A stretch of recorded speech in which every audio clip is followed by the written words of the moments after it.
کہ ہم تیری آیتوں کی پیروی کرتے اور ایمان لانے والوں میں ہوتے۔ پھر جب ان کے پاس ہماری طرف سے حق آ پہنچا تو کہنے لگے کہ جیسی نشانیاں موسیٰ کو ملی تھیں ویسی اس کو کیوں نہیں ملی؟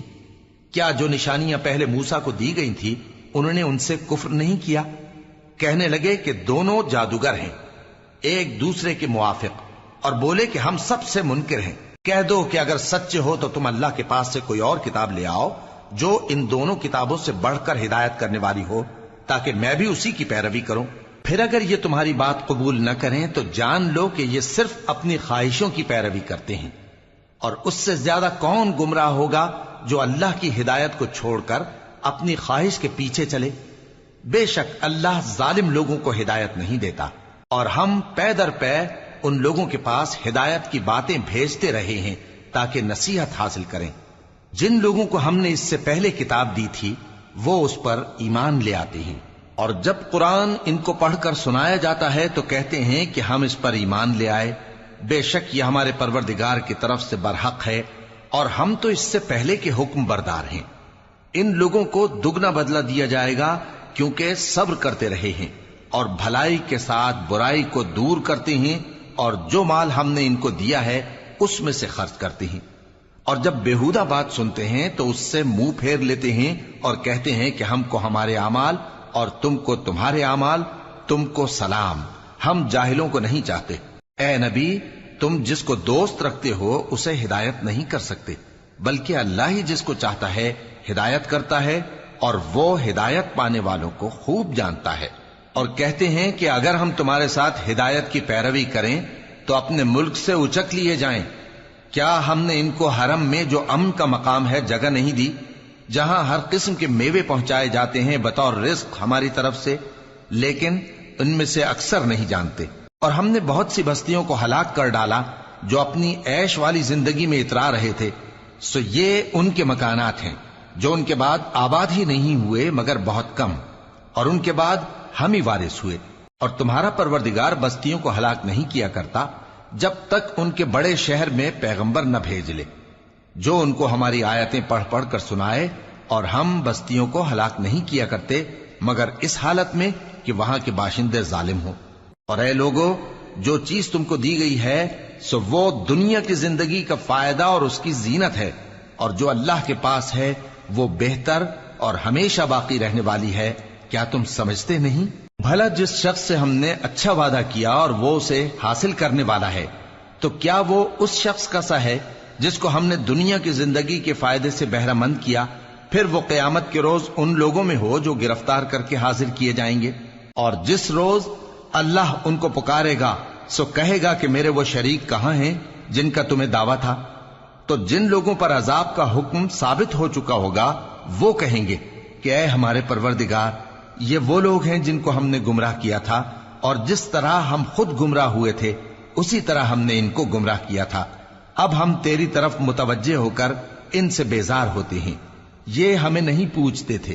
اور کہا جائے گا کہ اپنے شریکوں کو بلاؤ، سو وہ ان کو پکاریں گے تو وہ ان کو جواب نہ دے سکیں گے، اور جب عذاب کو دیکھ لیں گے تو تمنا کریں گے کہ کاش وہ ہدایت یاب ہوتے۔ اور جس روز اللہ ان کو پکارے گا اور کہے گا کہ تم نے پیغمبروں کو کیا جواب دیا تھا، تو اس روز ان پر خبریں بند ہو جائیں گی، پھر وہ آپس میں کچھ بھی نہ پوچھ سکیں گے۔ سو رہا وہ شخص جس نے توبہ کی اور ایمان لایا اور عمل نیک کیے تو امید ہے کہ وہ کامیاب ہونے والوں میں ہو۔ اور تمہارا پروردگار جو چاہتا ہے پیدا کرتا ہے، اور جسے چاہتا ہے برگزیدہ کر لیتا ہے، ان کو اس کا اختیار نہیں ہے۔ یہ جو شرک کرتے ہیں اللہ اس سے پاک و بالاتر ہے، اور ان کے سینے جو کچھ مخفی کرتے ہیں اور جو یہ ظاہر کرتے ہیں تمہارا پروردگار اس کو جانتا ہے۔ اور وہی اللہ ایسا ہے کہ اس کے سوا کوئی معبود نہیں، دنیا اور آخرت میں اسی کی تعریف ہے اور اسی کا حکم چلتا ہے، اور اسی کی طرف تم لوٹائے جاؤ گے۔ کہو بھلا دیکھو تو اگر اللہ تم پر ہمیشہ قیامت کے دن تک رات کی تاریکی کیے رہے تو اللہ کے سوا کون معبود ہے جو تم کو روشنی لا دے؟ تو کیا تم سنتے نہیں؟ کہو کہ بھلا دیکھو تو اگر اللہ تم پر ہمیشہ قیامت تک دن کیے رہے تو اللہ کے سوا کون معبود ہے کہ تم کو رات لا دے جس میں تم آرام کرو؟ تو کیا تم دیکھتے نہیں؟ اور اس نے اپنی رحمت سے تمہارے لیے رات کو اور دن کو بنایا تاکہ تم اس میں آرام کرو اور اس میں اس کا فضل تلاش کرو اور تاکہ شکر کرو۔ اور جس دن وہ ان کو پکارے گا تو کہے گا کہ میرے وہ شریک جن کا تمہیں دعویٰ تھا کہاں ہیں؟ اور ہم ہر ایک امت میں سے ایک گواہ نکال لیں گے، پھر کہیں گے کہ اپنی دلیل پیش کرو، تو وہ جان لیں گے کہ سچ بات اللہ کی ہے اور جو کچھ وہ افطرا کیا کرتے تھے ان سے جاتا رہے گا۔ قارون موسیٰ کی قوم میں سے تھا، پھر وہ ان پر زیادتی کرنے لگا، اور ہم نے اس کو اتنے خزانے دیے تھے کہ ان کی کنجیاں ایک طاقتور جماعت کو اٹھانا مشکل ہوتی۔ جب اس سے اس کی قوم نے کہا کہ اترائیے مت، کہ اللہ اترانے والوں کو پسند نہیں کرتا، اور جو مال تم کو اللہ نے عطا فرمایا ہے اس سے آخرت کی بھلائی طلب کیجیے اور دنیا سے اپنا حصہ نہ بھلائیے، اور جیسی اللہ نے تم سے بھلائی کی ہے ویسی تم بھی لوگوں سے بھلائی کرو، اور ملک میں طالب فساد نہ ہو، کیونکہ اللہ فساد کرنے والوں کو دوست نہیں رکھتا۔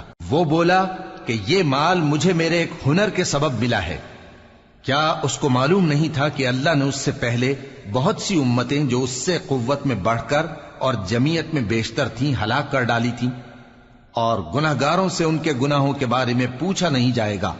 تو ایک روز قارون بڑی آرائش اور ٹھاٹ سے اپنی قوم کے سامنے نکلا۔ جو لوگ دنیا کی زندگی کے طالب تھے کہنے لگے کہ جیسا مال و متاع قارون کو ملا ہے کاش ایسا ہی ہمیں بھی ملے، وہ تو بڑے نصیب والا ہے۔ اور جن لوگوں کو علم دیا گیا تھا وہ کہنے لگے کہ تم پر افسوس، مومنوں اور نیکوکاروں کے لیے جو ثواب اللہ کے ہاں تیار ہے وہ کہیں بہتر ہے، اور وہ صرف صبر کرنے والوں ہی کو ملے گا۔ پس ہم نے قارون کو اور اس کی حویلی کو زمین میں دھسا دیا، تو اللہ کے سوا کوئی جماعت اس کی مددگار نہ ہو سکی اور نہ وہ بدلہ لے سکا۔ اور وہ لوگ جو کل اس کے رتبے کی تمنا کرتے تھے صبح کو کہنے لگے ہائے شامت، اللہ ہی تو اپنے بندوں میں سے جس کے لیے چاہتا ہے رزق فراخ کر دیتا ہے اور جس کے لیے چاہتا ہے تنگ کر دیتا ہے۔ اگر اللہ ہم پر احسان نہ کرتا تو ہمیں بھی دھسا دیتا۔ ہائے خرابی، کافر کامیاب نہیں ہوتے۔ وہ جو آخرت کا گھر ہے ہم نے اسے ان لوگوں کے لیے تیار کر رکھا ہے جو ملک میں ظلم اور فساد کا ارادہ نہیں رکھتے، اور انجام نیک تو پرہیزگاروں ہی کا ہے۔ جو شخص نیکی لے کر آئے گا اس کے لیے اس سے بہتر صلہ ہوگا، اور جو برائی لائے گا تو جن لوگوں نے برے کام کیے ان کو بدلہ بھی اسی طرح کا ملے گا جس طرح کے وہ کام کرتے تھے۔ اے پیغمبر، جس اللہ نے تم پر قرآن کے احکام کو فرض کیا ہے وہ تمہیں پہلی جگہ لوٹا دے گا۔ کہہ دو کہ میرا پروردگار اس شخص کو بھی خوب جانتا ہے جو ہدایت لے کر آیا، اور اس کو بھی جو کھلی گمراہی میں ہے۔ اور اے نبی، تمہیں امید نہ تھی کہ تم پر یہ کتاب نازل کی جائے گی مگر تمہارے پروردگار کی مہربانی سے نازل ہوئی، سو تم ہرگز کافروں کے مددگار نہ ہونا، اور وہ تمہیں اللہ کی آیتوں کی تبلیغ سے بعد اس کے کہ وہ تم پر نازل ہو چکی ہیں روک نہ دیں، اور اپنے پروردگار کو پکارتے رہو اور مشرکوں میں سے ہرگز نہ ہو جانا، اور اللہ کے ساتھ کسی اور کو معبود سمجھ کر نہ پکارنا۔ اس کے سوا کوئی معبود نہیں، اس کی ذات پاک کے سوا ہر چیز فنا ہونے والی ہے، اسی کا حکم چلتا ہے اور اسی کی طرف تم لوٹ کر جاؤ گے۔